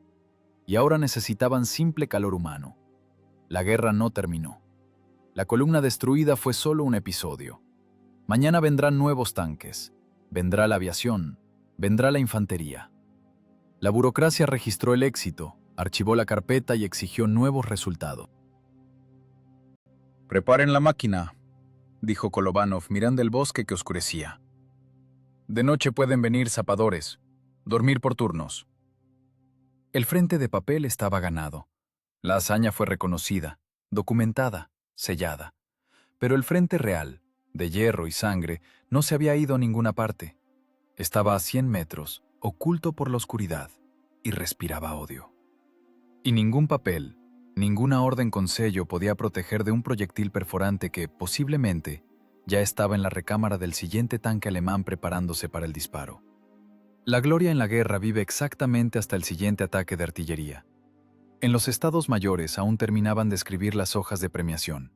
Y para la tripulación de Zinovy Kolovanov, la guerra ya se había quitado la máscara de triunfo y vuelto a su estado habitual, gris y agotador. Nada de orquestas. Nada de descanso en la retaguardia con sábanas blancas y sopa caliente. La realidad del año 41 no contemplaba vacaciones para héroes. Solo había un recurso que ganaron con su combate: tiempo. Y ese tiempo el mando no pensaba gastarlo en banquetes. La orden llegó de forma rutinaria, como una asignación de tareas domésticas. Ocupar la defensa cerca de Krasnogvardeysk, luego retirada a las alturas de Pulkovo. El frente de Leningrado se encogía como piel de zapa. El anillo del bloqueo se cerraba, y cada tanque capaz de disparar valía su peso en oro, incluso uno tan mutilado como el 215. Iban a la nueva posición no como vencedores, sino como obreros de la guerra a los que trasladan de un taller en llamas a otro. El tanque resollaba. Las ruedas rotas golpeaban, provocando rechinar de dientes. La torreta, atascada por el proyectil alemán, miraba estrictamente hacia adelante, convirtiendo la temible máquina maniobrable en un cañón autopropulsado con sector de tiro limitado. El mecánico conductor Nikolai Nikiforov ahora apuntaba el cañón con las orugas. Para desplazar la mira un grado a la izquierda, tenía que tirar de las palancas, obligando a la mole de toneladas a girar en el barro. Era un tormento para la transmisión y una tortura para el conductor, pero era la única forma de seguir en combate. Alturas de Pulkovo, última línea. A la espalda, las cúpulas de la Catedral de San Isaac, las agujas del Almirantazgo, la ciudad millonaria que ya empezaba a sumergirse en el infierno helado del bloqueo. Delante, los alemanes, que ya veían la ciudad con binoculares. Aquí la guerra se detuvo. Dejó de ser de maniobras. La guerra relámpago se ahogó y comenzó la trituradora posicional. El tanque de Kolovanov fue enterrado. Otra vez palas, otra vez arcilla, otra vez callos sangrantes. Pero ahora no era una trinchera temporal para una emboscada, era un lugar de despliegue permanente. El tanque se convirtió en un punto de fuego a largo plazo. No había combustible.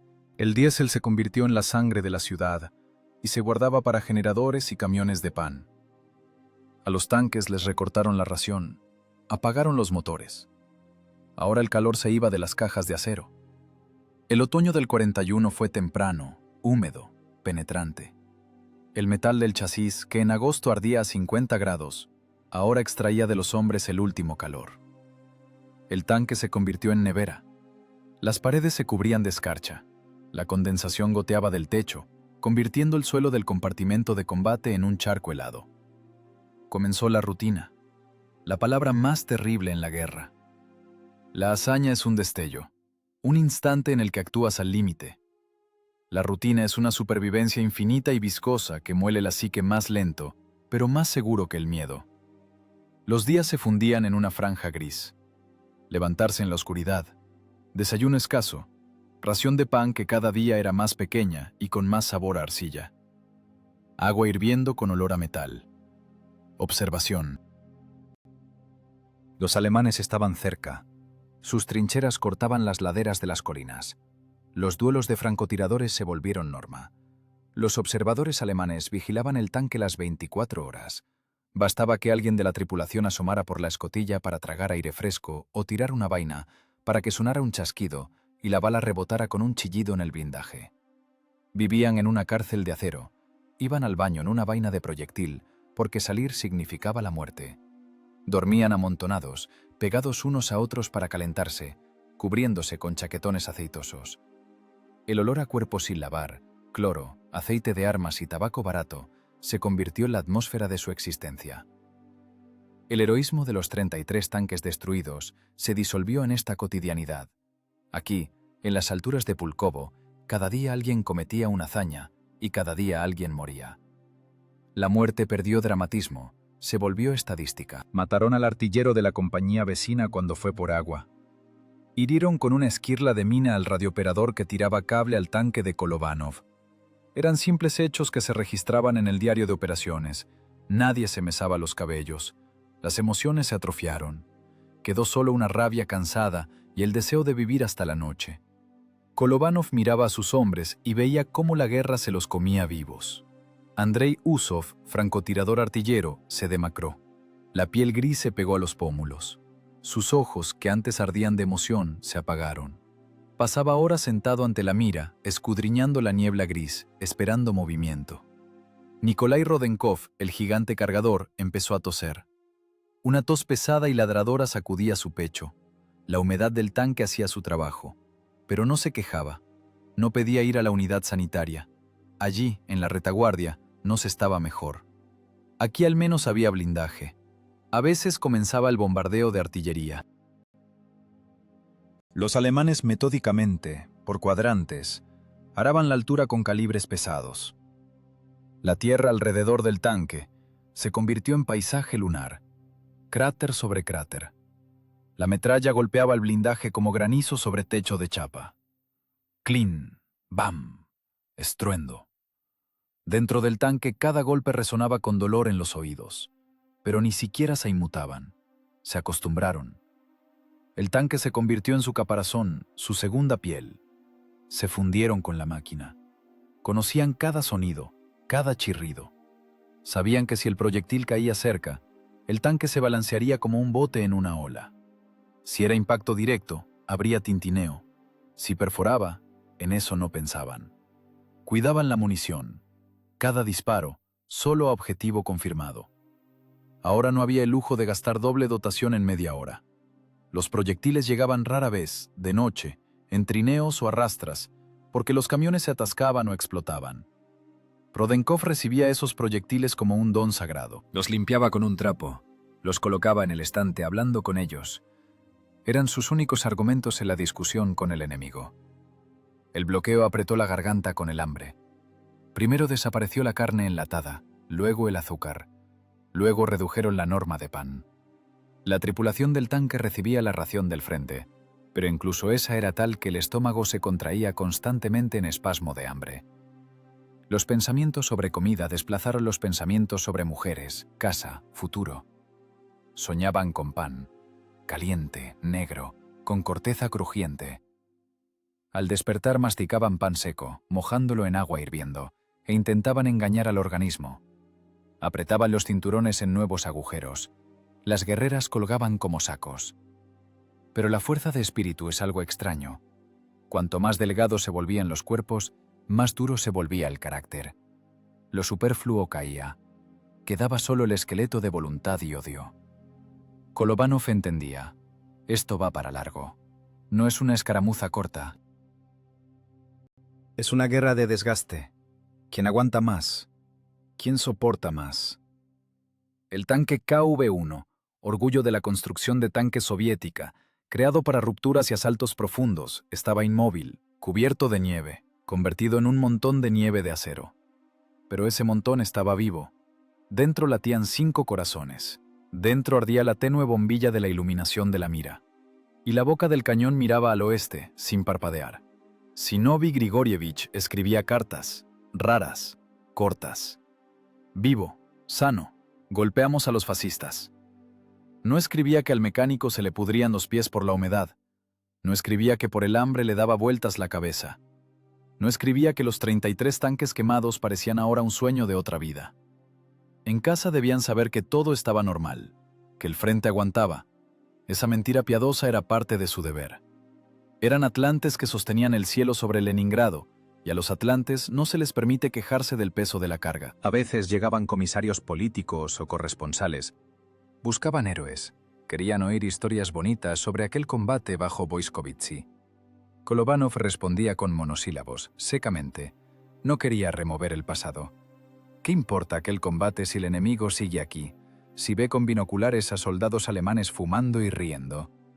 La victoria es cuando no hay enemigo. Y mientras haya enemigo, cualquier heroísmo es solo un trabajo inconcluso.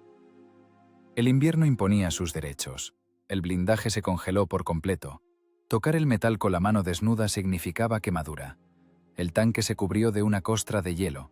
Se convirtieron en hombres de hielo, congelados en el tiempo, sin pasado y sin futuro. Solo había un presente infinito. Mira, frío, hambre, espera. La hazaña única se disolvió en la masa general de la guerra, como una gota de sangre se disuelve en el océano. Se convirtieron simplemente en unos de los miles de defensores de la ciudad, sin rostro, tercos, mortales. Comandante, los alemanes trajeron la cocina. La voz de Usov era incolora. Distancia 800. Kolovanov se pegó a los instrumentos. Humo de cocina de campaña. Los alemanes almuerzan, tienen sopa caliente, tienen aguardiente. Con alto explosivo, ordenó. No era venganza, era trabajo. Privar al enemigo del almuerzo significa reducir su capacidad de combate. El disparo rompió el silencio del día helado. La explosión dispersó la cocina y la fila de soldados con marmitas. Impacto, constató con indiferencia Usov. No se alegraban. Simplemente pusieron una marca más en la cuenta infinita que tendrían que pagar durante casi 3 años más. La guerra no terminó. Simplemente se convirtió en forma de vida. La historia de las guerras se escribe 2 veces. La primera vez, con sangre en la nieve y aceite en el blindaje, cuando arde la gente y se derrite el metal. La segunda vez, con tinta en oficinas silenciosas donde se sienta gente que nunca oyó cómo revienta el tímpano por el golpe de un proyectil. Y esta segunda historia a menudo es más cruel que la primera, porque en ella la hazaña se puede cancelar con un trazo de lápiz rojo. La propuesta para el título de Héroe de la Unión Soviética para Zinovy Kolovanov y su tripulación llegó a la mesa en el Estado Mayor del Frente. La cifra 33 tanques destruidos se veía desafiante. Hacía daño a la vista de los oficinistas. Parecía imposible, fantástica, inventada. En las oficinas no creían en milagros, creían en normas de gasto de munición y eficacia media del cañón. ¿33? ¿Una tripulación? No existe.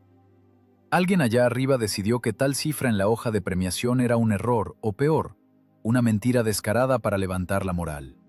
El lápiz rojo bajó al papel. El título Héroe de la Unión Soviética fue tachado. Encima, con letra seca de oficina, se escribió Orden de la Bandera Roja. Andrei Usov, cuyos ojos se vaciaron por la tensión y las esquirlas, recibió la Orden de Lenin. Nikolai Nikiforov, la Orden de la Bandera Roja. Los demás, órdenes de la Estrella Roja y medallas. La Estrella de Oro, que por derecho pertenecía a Kolovanov, se disolvió en el tintero de la burocracia. La hazaña que salvó a Leningrado de una toma relámpago fue reconocida como significativa, pero no lo bastante verosímil para el mayor galardón del Estado. Así funciona la aritmética de la mediocridad. El heroísmo que se sale de los marcos de comprensión del estratega de escritorio provoca no admiración, sino sospecha. Kolovanov no discutió. Era un soldado. Si es una orden, es una orden. No tragaron monóxido de carbono y ardieron en cajas de hierro por las medallas. Pero en algún lugar muy profundo, allí donde el hombre guarda el sentido de la justicia, quedó una cicatriz, igual de gruesa y sin sanar que las cicatrices en el blindaje de su tanque KV. La guerra terminó, pero para la tripulación del 215 no pasó sin dejar huella. El destino los dispersó como la onda expansiva dispersa las esquirlas. Nikolai Rodenkov, el mismo cargador que movió toneladas de muerte con sus manos, no vivió mucho. Su corazón, dañado por las sobrecargas de aquel combate, se detuvo. La guerra lo alcanzó ya en tiempo de paz, pasando la factura por esos 30 minutos de tensión inhumana. Se quemó como un fusible que asumió demasiada corriente para salvar todo el circuito. Andrei Usov, francotirador por gracia divina, el hombre ojo, se sumergió en la oscuridad. La vista que le permitía acertar a una ardilla en el ojo y encontrar puntos débiles en el blindaje alemán a 1 kilómetro, se apagó. Lo último que vio tan brillante y nítido fue la cruz de la mira y las cruces alemanas ardiendo. La oscuridad se convirtió en su compañera eterna. El hombre que vio la guerra en los detalles más terribles pasó el resto de su vida a tientas. Fue una cruel ironía del destino, quitarle la herramienta principal al maestro como pago por su maestría. Zinovy Grigorievich Kolovanov sobrevivió a la guerra, siguió sirviendo, luego pasó a la reserva. Se mudó a Minsk, trabajó en una fábrica de automóviles. Un hombre normal en ropa de trabajo. En la multitud de transeúntes nadie reconocía en él a aquel comandante de acero que en agosto del 41 detuvo personalmente a la armada de tanques de la Wehrmacht. No le gustaba hablar de la guerra. En la fábrica muchos ni sabían que ese hombre callado y modesto era una leyenda. Vivía en un apartamento pequeño, iba a la tienda a por pan, hacía cola. El heroísmo en la vida cotidiana no se convierte en privilegio si no hay el papelito correspondiente con sello. La hazaña bajo Boiskovitzy cayó durante largas décadas bajo el sello de secreto, y luego bajo el de olvido. En los libros de historia escribían sobre batallas de ejércitos, sobre generales, sobre golpes estratégicos. No se encontró lugar para un combate concreto de 5 personas. Esa historia se salía demasiado del guión general. Era demasiado incorrecta, inverosímil. Durante mucho tiempo en el lugar del combate no hubo nada. Simplemente un cruce de caminos cubierto de hierba y arbustos. La naturaleza cura rápido las heridas de la tierra. Los cráteres se cerraron. Los restos oxidados de los tanques alemanes se llevaron para fundir. El silencio volvió al bosque, ocultando el eco de aquel cañoneo. Kolobánov murió en 1994 en Minsk. Nunca llegó a ser héroe de la Unión Soviética. El país que defendió desapareció del mapa antes que él. Se fue en silencio, sin obituarios ruidosos en los periódicos centrales, sin salvas de cañón sobre la tumba. Simplemente se fue un viejo soldado que cumplió su deber hasta el final. Parecería que este es el final. Un final amargo e injusto de la tragedia. Historia de cómo el sistema tritura a sus salvadores. Pero hay una cosa que es más fuerte que la burocracia, más fuerte que el olvido e incluso más fuerte que la muerte. Es el resultado. Miren el mapa. Encuentren San Petersburgo. Esa ciudad está en pie. Sus avenidas son rectas, sus palacios majestuosos, por sus muelles pasea gente que habla en ruso. En esa ciudad nacen niños que nunca han oído el sonido de la alarma aérea. Esa ciudad existe. Y en que exista hay una parte enorme, pesada como un proyectil perforante, del trabajo de la tripulación de Zinovy Kolobánov. Si el 19 de agosto del 41 hubieran flaqueado, si hubieran dejado pasar esos tanques, si hubieran decidido que 5 contra 43 es un suicidio y se hubieran retirado, la historia podría haber ido por otro cauce. Leningrado podría haber caído. El anillo podría haberse cerrado un mes antes, y entonces las víctimas no habrían sido 1 millón, sino muchas más. Pero no se retiraron.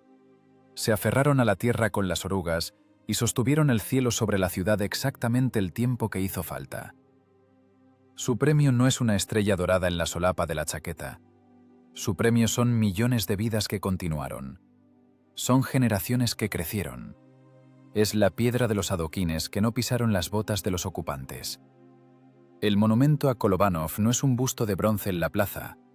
El monumento a él es el propio Leningrado, salvado, vivo, eterno. La justicia no triunfa en las oficinas, triunfa en la memoria. Hoy conocemos este nombre, conocemos las cifras, 33, 156, 51. Conocemos los apellidos, Usov, Nikiforov, Rodenkov, Kiselkov. Analizamos este combate por segundos, admirando la precisión de ingeniería y la resistencia humana. La gloria los alcanzó. Con medio siglo de retraso, pero los alcanzó. La guerra es suciedad, dolor e injusticia. Pero mientras recordemos a personas como Zinovy Kolobánov, la guerra no carece de sentido. Su firmeza se convierte en parte de nuestro código cultural. Es ese cimiento sobre el que estamos nosotros. Y cuando les parezca que ante ustedes hay una tarea imposible, que las fuerzas son desiguales, que todo el mundo está en contra, recuerden agosto del 41. Recuerden el tanque solitario en el cruce de caminos. Recuerden que lo imposible es solo una tarea que hay que resolver. Con sangre fría, profesionalmente, hasta el último proyectil. Mientras viva la memoria, el blindaje es fuerte. Y la tripulación de la máquina de combate sigue en su puesto, en algún lugar allí, en la eternidad, protegiendo las fronteras que no se pueden entregar.